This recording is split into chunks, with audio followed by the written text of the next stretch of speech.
To my Muslim family, I say Assalamu alaikum. To my Jewish cousins, I say Shalom. To my Buddhist friends, I say Namaste. Where my Christians at? Won't he do it? And to my cosmic extraterrestrial Negroes, may the force be with you. The rest of y'all, what's cracking? Welcome to the 5th annual Kemet in the Desert series, y'all. And we got to keep Wakanda free. So we'll keep that going. Sorry, I'm still under some of the effects of the Black Panther. But right now, I got to thank everybody who makes these kind of things possible. These are the things that we go on. 5 years ago, we had President Obama. At the same time, 5 years ago, George Zimmerman was acquitted. Have things changed over the past 5 years? Has our consciousness grown as a community in Las Vegas? I believe so. 5 years ago, we had our first cultural gathering like this with Dr. Rashidi. So I tell you, things have not changed. We still got people coming out to hear the greatness that one of our master teachers is going to bestow upon us. It is my finest delight to reacquaint and introduce to others Mr. Oscar Robinson, who will be our Master of Ceremonies. Thanks again for coming out to the 5th annual Kemet in the Desert series. We have tomorrow another set of master teachers, and on Saturday we're celebrating Mr. Antonio Fargas, our own icon.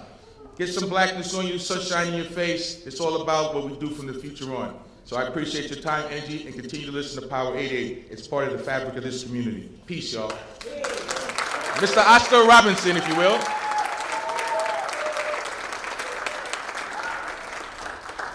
Good evening, ladies and gentlemen, and welcome to the 5th annual Kemet in the Desert Black Weekend 2018, a near and platinum production. I'm Oscar Robinson, your host. Good evening.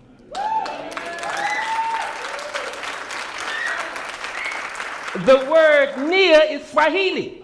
It means purpose. And one of our purposes is to enlighten and awaken the community, and we will certainly, most certainly do that tonight. We have a great show for you. You know, as black people, we've endured much, snatched away from our motherland, taken to this other land, wandering around here lost, fighting for freedom, justice, and equality. We've had many rivers to cross. Our deep, dark past would make a gorilla cry. It will leave you numb. Oh, but the songstress, Miss Chimini, is here to let you know that a change is going to come. You can't see our scars from over 400 years of lashes, but tonight we will share with you the horrific story of the Middle Passage. And to seal the deal, we have the Fountain of Hope chorus sing the classic spiritual, Peace, Be Still. So sit back, relax, enjoy this assembly, and give it up for the songstress, Miss Chimini.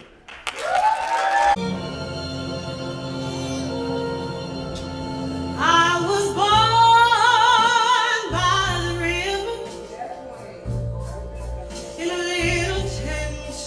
Oh, and just like that river I've been running ever since. It's been a long time coming, but I know a change gon' come. Oh, yes it will. It's been too hard living, but I'm afraid to die, 'cause I don't know what's up there beyond the sky. It's been a long time coming, but I know a change gon' come. Oh, yes it will. See, I go to the movies and I go downtown, and they They keep telling me don't hang around. It's been a long time coming, but I know a change gon' come. Oh, yes it will.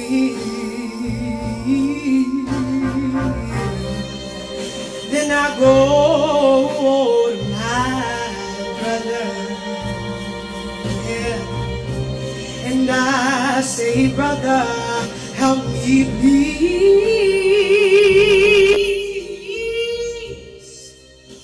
But he winds up knocking me back down on my knees. Oh, there's a time that I thought I would last for long. Now I think I'm able to carry on. It's been a long time coming, but I know a change gon' come. Oh, yes it will. Oh, yeah.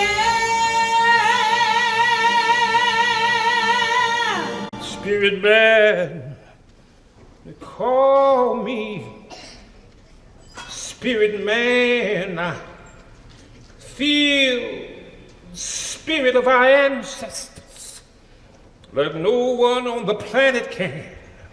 Stay in tune with me. Ain't no telling who you might see. Stick around tonight. I'm gonna show you how the freedom fighters fight. 'Cause I'm spirit man. Spirit man, call me Spirit man. Nat Turner, ooh, Dismarvisi, ooh, Malcolm X, ooh, Franklin G.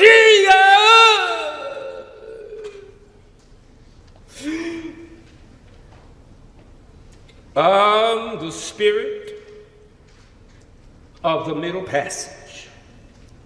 Now, the true nature of the heart and devastating impact of the capture and enslavement of millions of Africans before the Middle Passage is indescribable.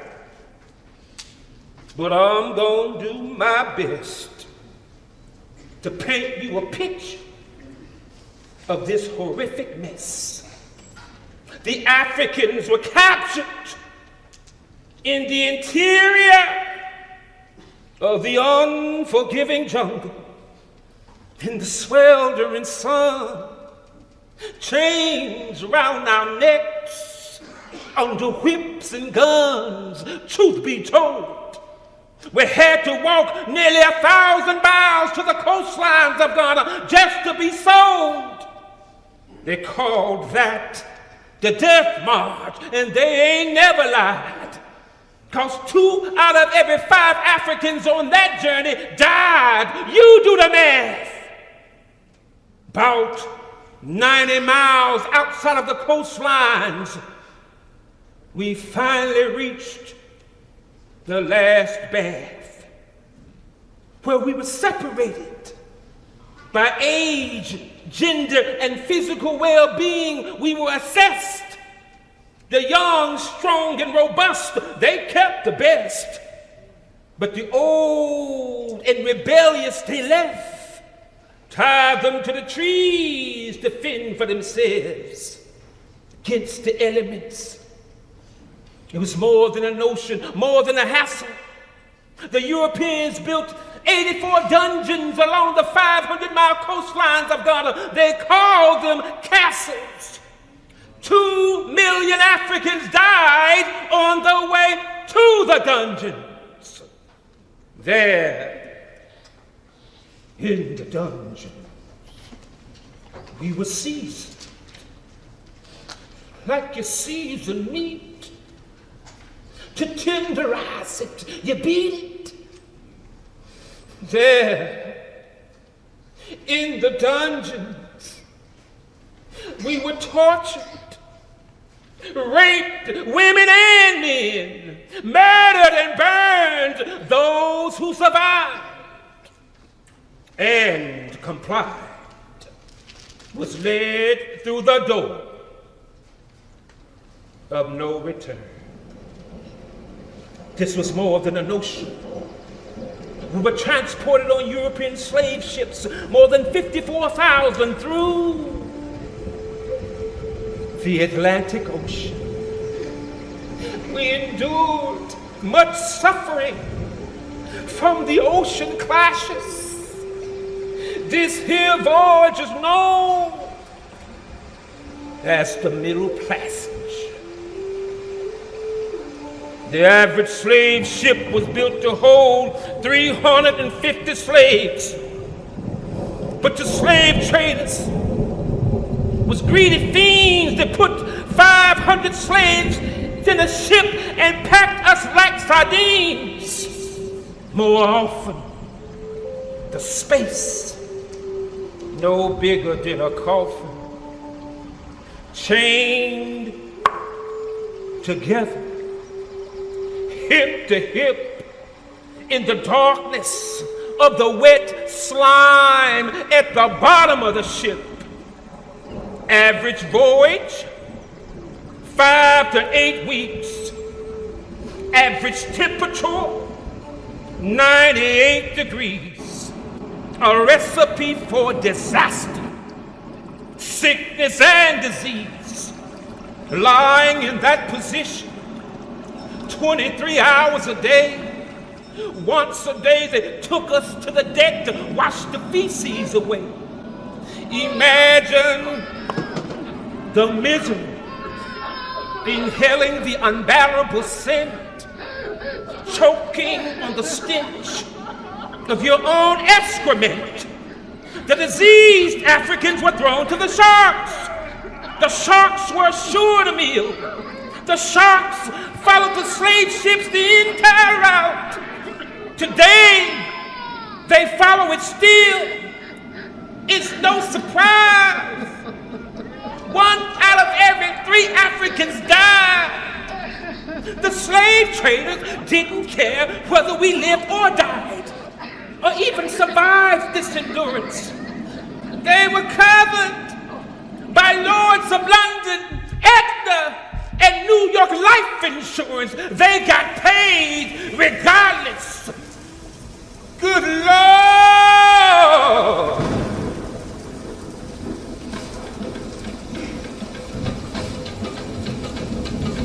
Many Africans jumped overboard. I can hear it. The Atlantic Ocean. It can serve our bodies. Can it hold our spirit? Horrific and harsh. Where's the largest graveyard? I can hear it. The Atlantic Ocean. It can hold our bodies. Can it hold our spirit? Are you aware? Africans are buried there. I can hear it. The Atlantic Ocean. It can hold our bodies. Can it hold our spirit? Well, hurricanes are made. They follow the route of the slave trade. They hit lands that handle slaves. Hurricanes. I can feel it. It can hold our bodies. Can it hold our spirits? Are you aware? African Africans are buried there. Are you aware? Africans are buried there. You aware? Africans are buried there. You aware?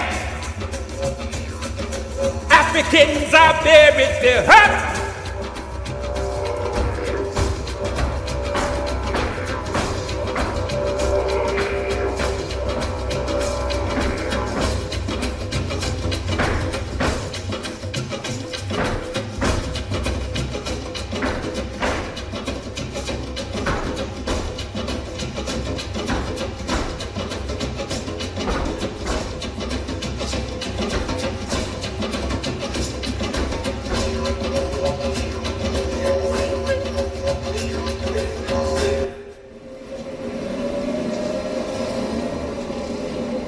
The Atlantic Ocean is the world's largest graveyard. Millions of Africans are buried there. In the Atlantic Ocean is where hurricanes are formed and made.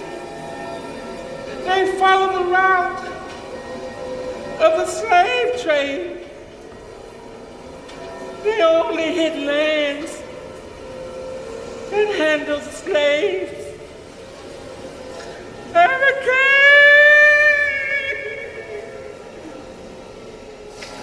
can feel it. Oh, Spirit Man. Spirit Man, call me. Spirit Man.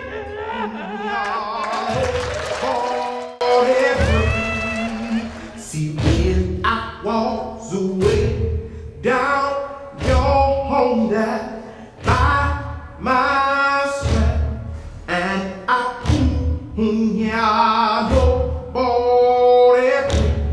oh Lord, I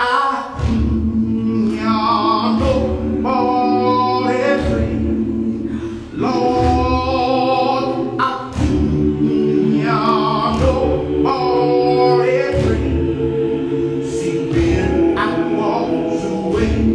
down your home down by my side, and I know for every following through this winter, if the I say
I'm almost embarrassed to come up here after that. My God.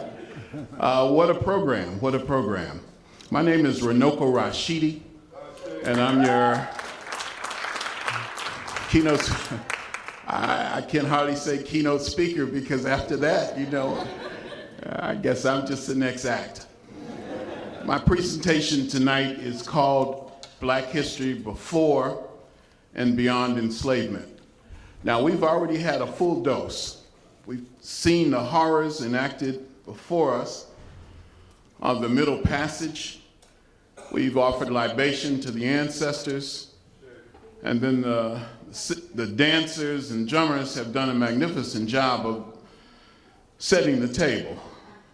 So now it's just time to dine. What I say is what you do for yourself depends on what you think of yourself. And what you think of yourself depends on what you know of yourself, and what you know of yourself depends on what you have been told. That we have the greatest story that's barely been told, and we're going to tell just a little bit of that tonight. So I want to thank all the organizers of the program. I especially want to thank my brother Franklin and my sister Lisa for all the hard work they've done. I know it wasn't just them, but these are the ones that brought me here to begin with, and now 5 years have gone by just like that in the wink of an eye. It's delightful to be back in Las Vegas. Such an interesting city. Such an interesting city, to say the least. And I would just say that the more you love your history, the more you love yourself. Now, I had good teachers, and I was influenced by people. For example, this is going to be a visual presentation, and I hate to do it, but I'm going to ask you to turn your cell phones off, please, as we go down memory lane. Now, I'm standing in front of a statue in Washington, D.C. about a year ago of the great Dr. Carter G. Woodson. Carter Godwin Woodson. In 1926, he organized what was called Negro History Week. That was designed to give us a newfound and enhanced sense of pride in the African and African-American experience. So this is a beautiful bronze statue in DC. Let's hope this works. And these are just some of my teachers. This was the great Dr. John Henry Clark. Give it up for them. Our sister pointed out in the beginning that if not for our ancestors, we wouldn't be here today. And I was very, very fortunate. I remember introducing him this particular night, and he said, "Don't make it too long, and don't make it sound like an obituary." I love John Henry Clark.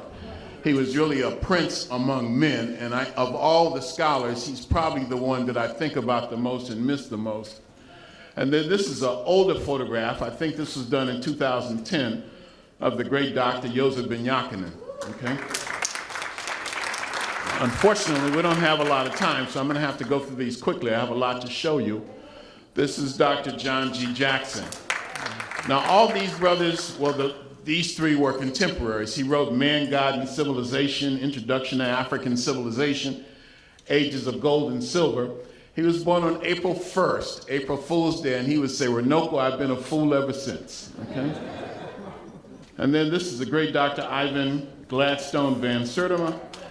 Ivan Van Sertima was the world's leading authority on the African presence in ancient America, okay? And he was also the founder and editor of a publication called the Journal of African Civilizations. Let's hope this works out, okay? Yeah. And let's not leave the sisters out.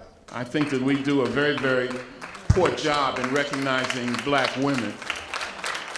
And as a secure black man, alpha male, heterosexual African man, very secure, I love to talk about the sisters. Talking about and praising black women does not diminish me. I think it shows you how secure I am. And this is a part of the African tradition. Of course, this is Mother Tanetta Muhammad, the wife of the Honorable Elijah Muhammad. And this sister just had a presence about her. And here we are together in Acapulco, Mexico, I think in 2011.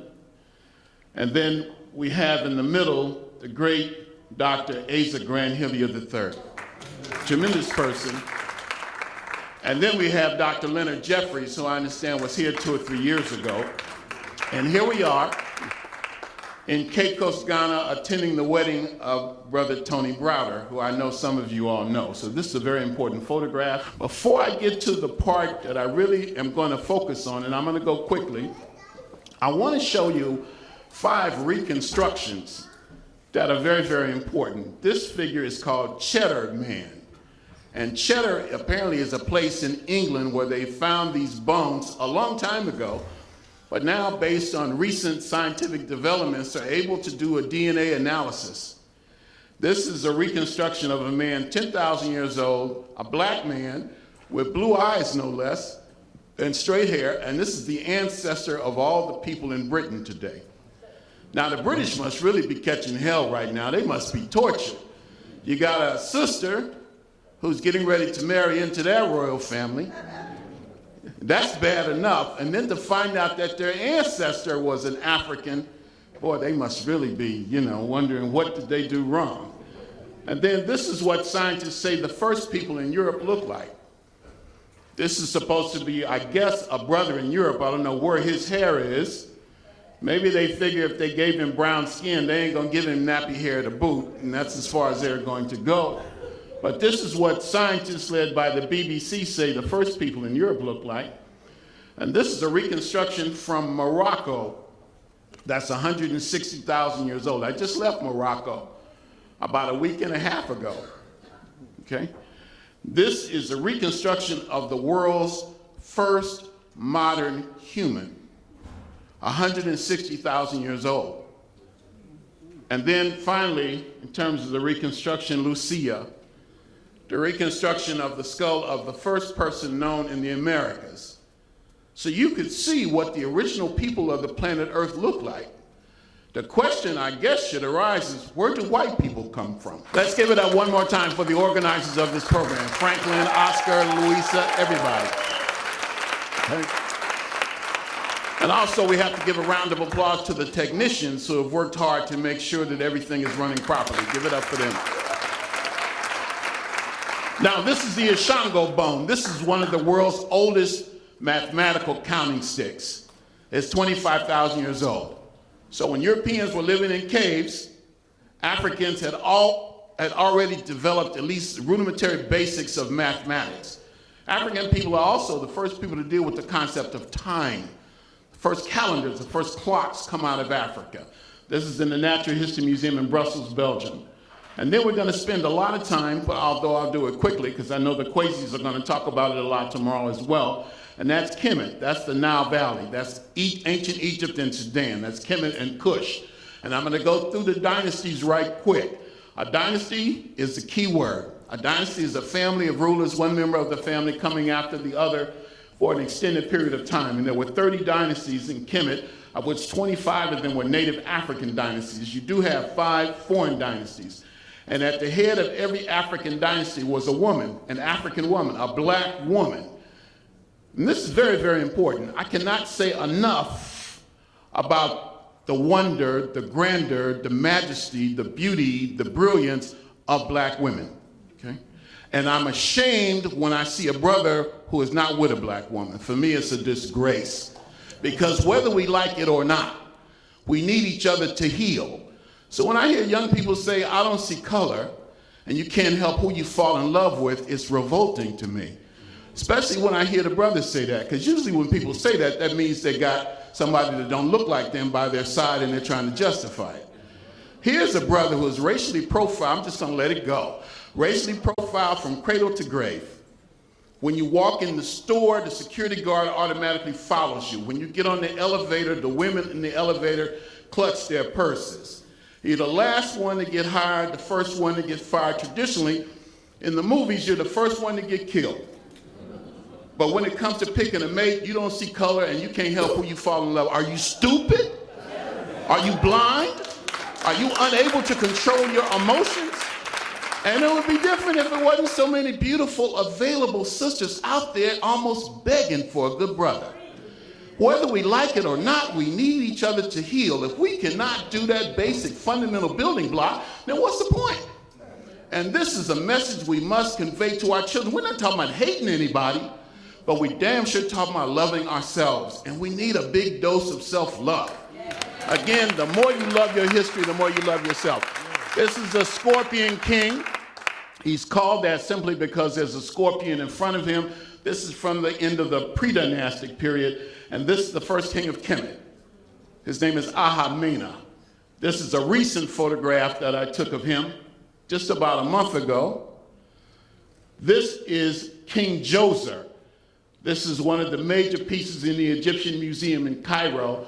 This is in the 3rd dynasty, and this is the monument that he is associated with, the Step Pyramid, which is also the world's first pyramid. And this is the man who designed it. His name is Imhotep. If you don't know the name of one African who lived before slavery, this is the guy. He is not of royal birth, and yet he is the world's first scientist. He is called the father of medicine, long before Hippocrates, the original hypocrite. He's a scribe. He's credited with the expression, eat, drink, and be merry, for tomorrow we may die. Don't that sound like something a brother would say? He designed that building. He's an astronomer. He's the minister of the country. He's a high priest. Now, most of the images that we have of Imhotep are very small. This one I photographed in Cairo in September, and it shows his African features pretty good. But most of the images of him are very, very, very, very small. But I found an image of his mother. Now this just tells us, this is also a little bitty statue. I'm in the Musée du Louvre one afternoon in Paris, and something seemed to call me and say, Runoko, Rashidi, turn around and look at me. And this is what I was looking at. Now this tells the story right there. Her name is Crodonc, and 2,000 years after their death, they were both deified. Okay? This is the mother of the world's first scientist. And you can see the comparison here with this photograph of this sister from the Omo Valley in southern Ethiopia. From the 3rd dynasty, I'm going to go through here quickly. Just look at the art, look at the ancient writing. These are early pyramid builders. One of the early pyramids, another pyramid builder who was responsible for the first true or classic pyramid, Khufu, who's responsible for the Great Pyramid. And also this boat right here, which is called the Solar Ship. This is the world's oldest, largest preserved boat. It's 120 feet long. It's really a ship. I shouldn't call it a boat. This is what I'm talking about right here. I love to see that. I love to see a black man and a black woman together. You know, we need to stop apologizing to other people. We bend over backward to make other people comfortable. We whisper, we stutter, we stammer. I ain't doing that. There's an African proverb that goes, until the lion has his historian, the hunter will always be a hero. I'm a lion, and I roar, and I don't apologize for it. I don't go out of my way to make other people comfortable at the expense of African people. I love to see black men and black women together. This is the greatest form of resistance to white supremacy. It's called black love. This is from the 4th, and don't they look proud to be together? We should all aspire for a relationship like that. Congratulations. We're happy for you. We'll see how it manifests in your behavior as time goes by. And you better hold on to her, okay? You won't find this in Greece and Rome, that's for sure. From Dynasty 5. Now here's an important one, talking about black women. In Kemet, it was a couple that was the ideal social unit, but the line of descent is traced to the female side of the family. You can see here that, in fact, she is the throne.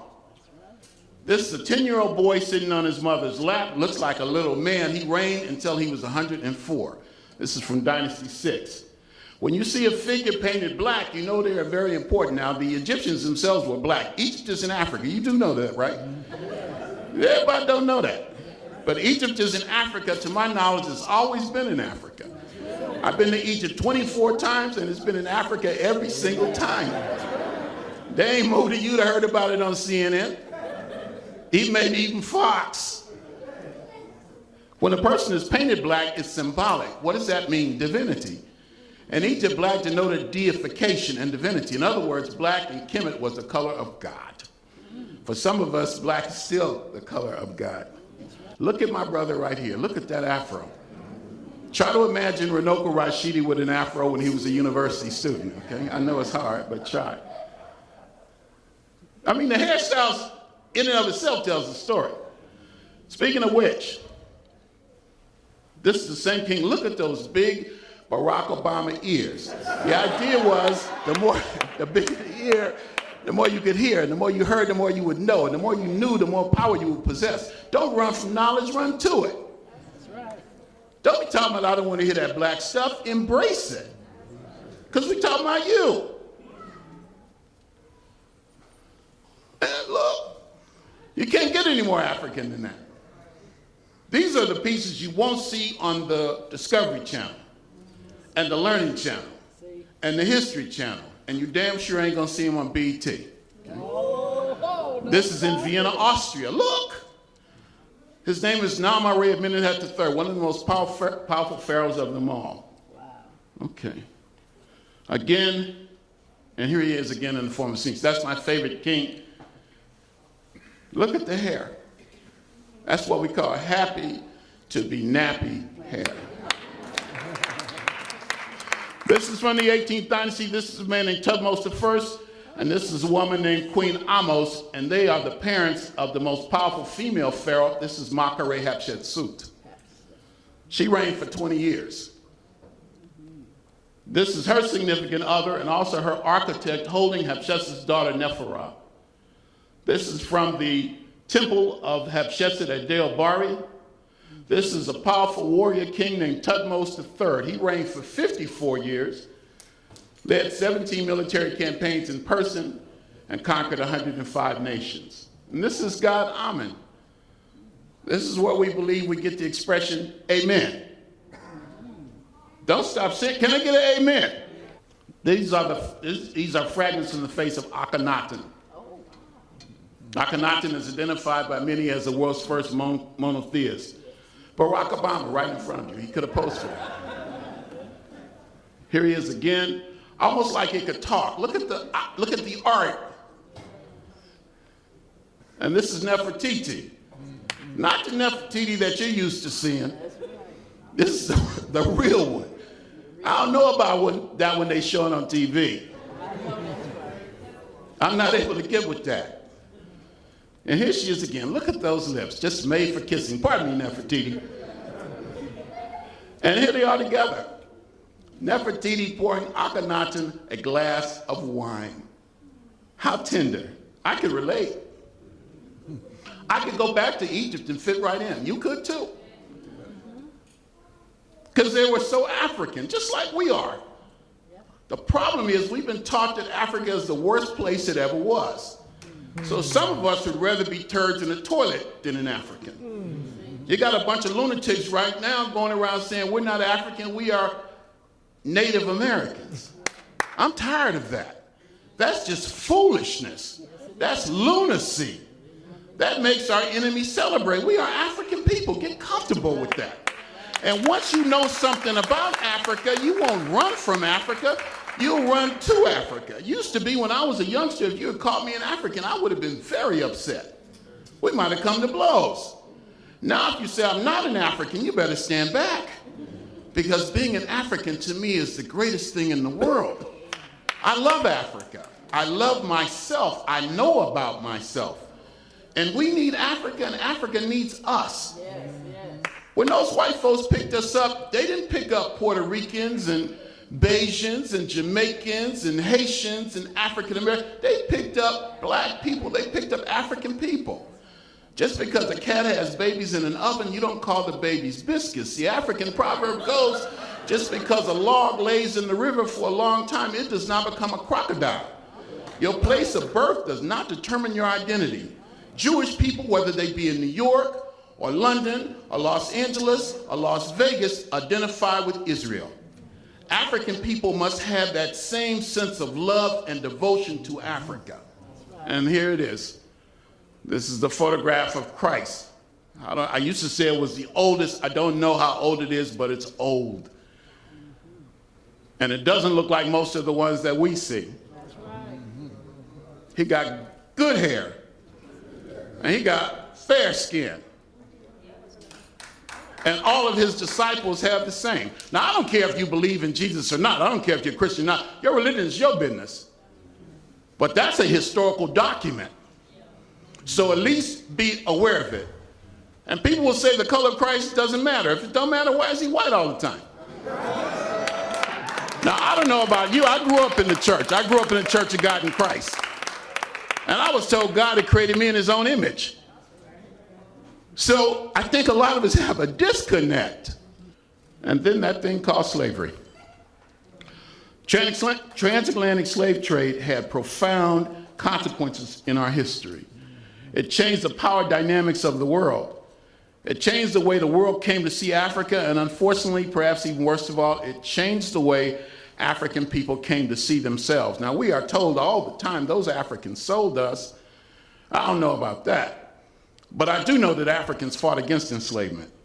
And one of the principal fighters is a woman from what is now Angola named Nzinga. And this is a chapter in the life of Nzinga. Each one of these photographs has a story, as you can imagine, but I'm rushing through because I want to show you all of them. And there's never enough time. Now, let's spend a few minutes and we'll call it a night, at least as far as the presentation is concerned, talking about African people outside of Africa. And we'll do it quickly, and again, I'll show you a lot of artifacts. This is a good drawing because it shows Africa as the base and then the branches. This takes us to Saudi Arabia. This is a reconstruction done in the publication by Carter G. Woodson, the Negro History Bulletin, of a man named Antar the Lion, the father of chivalry, a dashing knight and poet in Arabia. His father was an Arab and his mother was an Ethiopian. And he is the hero of pre-Islamic Arabia. This is a photograph I took of him in Damascus, Syria. I don't even know if that's still there now. And these are the first people of, or at least ancient people in Judea. Now look at that hair. This is 2,700 years old. From ancient Iran and India. And these are black people in India today. India has the largest concentration of black people in any single country on earth. More than Nigeria, more than Brazil. I know because I've been out there hanging out with them. At the time, this was the blackest person I'd ever seen in my life. I stared at that brother for a solid 15 minutes, couldn't take my eyes off him. And he stared at me too. Now, I don't know what he was thinking about. I'm saying, damn, that brother is black. And another, and another. And this takes us to, ancient China. And this is from more recent period in Chinese history. This is Bodhidharma, the man who took martial arts from India to the Far East. This is in Japan. This is a reconstruction also from one of Carter G. Woodson's publications of a black man in Japan named Sakanoi Tomomiraro, who in the 8th century apparently led Japanese armies to victory over their hereditary foes, the Ainu. These are all from Japan. This is Fudomayo, the patron of the samurai. Always painted black. His name means the immovable. And he's one of the 5 wisdom kings in Japanese mythology. To Europe right quick. Speaking of black women, this is a very important one in Greek mythology. This is Andromeda. According to the Greeks, Andromeda was the daughter of the king and queen of Ethiopia. She married a man named Perseus. And they produced a child named Perseus, which became the basis of the historical country of Persia. The Andromeda galaxy is named after her. The largest galaxy in the solar system is named after a black woman. Our children need to know that. Right. Our history did not begin in chains, it will not end in chains. Right. Now, Brother Oscar did a magnificent job, did he not? He felt the spirit. And he did 3 things in particular that stood out. He talked about the Middle Passage, the suffering of our ancestors, which words cannot describe. But he talked about resistance. He invoked the names of Denmark Vesey and Nat Turner. And then he did something else that was very subtle. He played, a part of the music was a didgeridoo from Australia. So we're not just talking about black people come from Africa, we're talking about a global African experience. Sisters and brothers, our history did not begin in chains and will not end in chains. And this is what says it all. This is why we're here tonight. This is why we have a sense of duty and obligation. Our ancestors paid a tremendous price for us to be able to speak out against injustice. We do not have the right to be silent. Sisters and brothers, we're the ones we've been waiting for. We're the ones we've been waiting for. It's on us.